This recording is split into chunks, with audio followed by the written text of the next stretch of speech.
All right. This is part 2 of my writing, how I got into writing.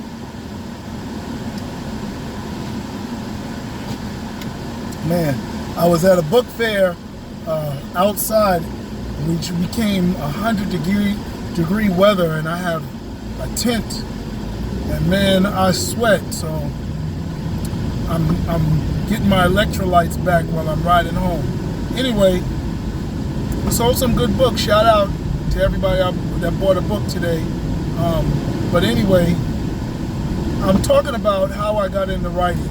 And I'm a school teacher. I taught 8th grade language arts, history, debate, and pre-law to high school students, right?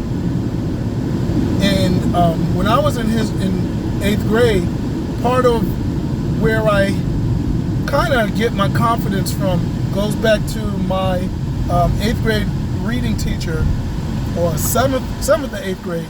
I'll say 8th grade because I went to junior high school, 7th, 8th, and 9th. Benjamin Franklin Middle and Benjamin Franklin Junior High in Teaneck, New Jersey, right? And my teacher there, Miss Morris, she allowed me to finish first place in the reading contest. I think I read like 20 books. That's amazing. The fact that they were short little scholastic books, that contributed to my confidence. So I advanced that story, and it had taken my confidence from her, and or what I got in her class, and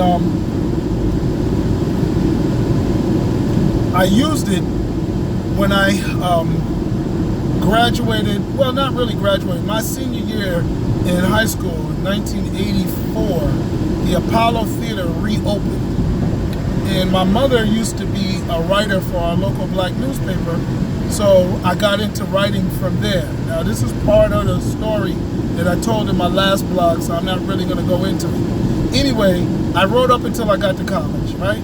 And I started reviewing movies, stopped reviewing movies, but I still found a way to write. And I found that writing for me was just talking to people, because I learned how to tell stories in my middle school years when I would go to movies with my cousin in New York, and we would come back and tell people about the movies. Now, mind you, sometimes we might have forgot the movie, but we finished the story we was telling. So what we did in that process was we filled in a lot of blanks, and we didn't probably remember things exact, but we made up enough that the story felt complete to the people that we told it. So we were griots. That's the African story. We were Aesop fable.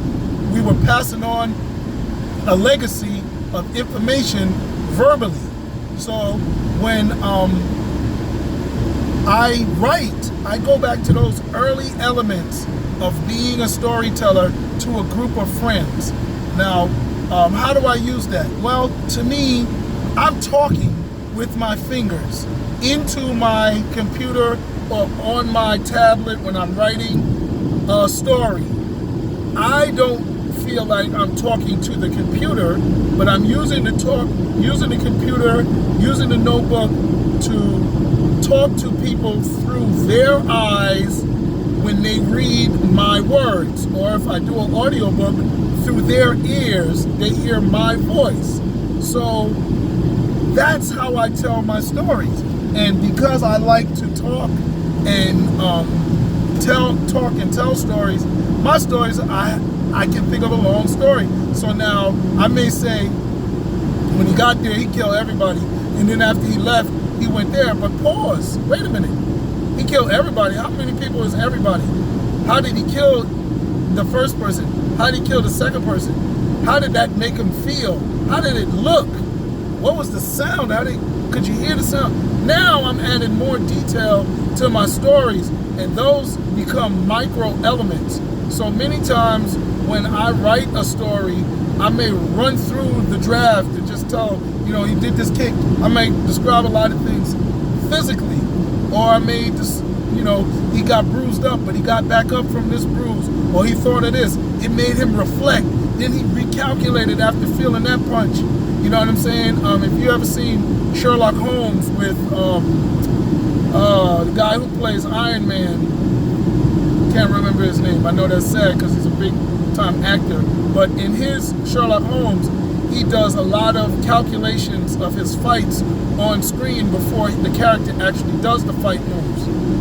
That's what I do. I have my characters not think about the fight moves, although I may do that in one of my stories, but you see them played out, and throughout the fight, he may recalculate. He may say, dang, he's not strong enough, or that punch didn't hurt him, maybe I gotta try another pressure point. Same thing with my other energy, right? My other energy, if I'm doing drama or whatever, I may write it the first draft like I'm talking to people, and then when I read it over, my second draft, I realize, wait a minute, there's another element that I can extract. There's another element that needs to be told because it's important. This character senses, he feels, he remembers. So I'm not gonna have him remember something every time he does something, but just like you may look at something and remind you of something else. You may look at something and it makes you become cautious. All of those are elements that a character can experience.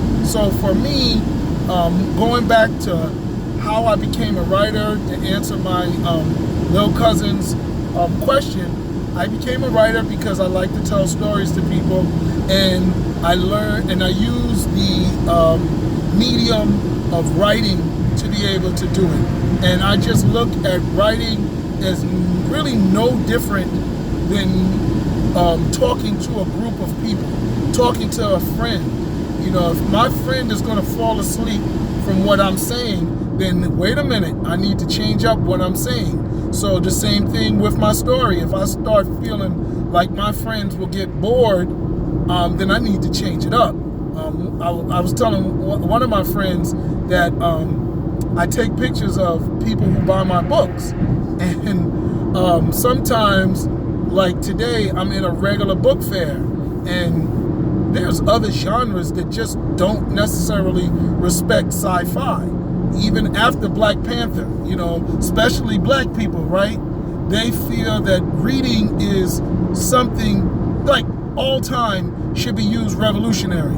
So if you're going to read something, why are you going to read some Mickey Mouse something? You need to be reading something that'll educate and elevate you, empower you. And, you know, that's probably why I think some of us die of stress. Now, I don't think reading should be totally for fun, but I read Dr. Ben books. Not really, I didn't really read Dr. Ben books. I read Francis Cress Welsing, Naeem Akbar, Juan Kanjufu, and those other writers, but many of them were stepping on the toes and the work and the shoulders of what Dr. Ben and Dr. Clark did. But Dr. Ben and Dr. Clark did not write books for us to read their books forever. They wrote their books for us to know that information so it can become part of us, so now we can drive our cars differently. Now we can live our lives differently, relate to our children differently, go off and do other careers, not read Dr. Ben books for the rest of our lives. That's a one read, go back and study at most information. So for the Dr. Ben continually studying group, reading a book entitled Rashida the Zombie Killer or Welcome to Boss Lady's Planet is like saying Dr. Seuss, Tom and Jerry, and it's for children. So they may say, oh, that's good for the kids, but it ain't, I ain't reading it. What am I reading for? I need to read, you know, Boyce Watkins. I need to read Charlemagne the God. I ain't even reading Charlemagne. I need to read like Denzel was reading in The Equalizer, Ta-Nehisi Coates. You know what I'm saying? Denzel probably is the Equalizer, probably don't even feel that children should even watch movies like Equalizer because everything is about progression, right? Everything is about education and elevation. And I don't necessarily agree with that, although I don't think everything is about silliness and stupidity either. I do believe that we need to download. If you ever worked out, the days off from you doing legs and arms and the whole philosophy of alternating legs and arms is so that you're not working your legs every day, because your muscles need to relax. They need to be able to absorb what they just worked out. So if I apply that same philosophy to studying Egyptology or studying anything, whether it's finances, real estate, whatever it is, then you need a break from doing that. So that's why I say sci-fi. Sci-fi is a beautiful break from it.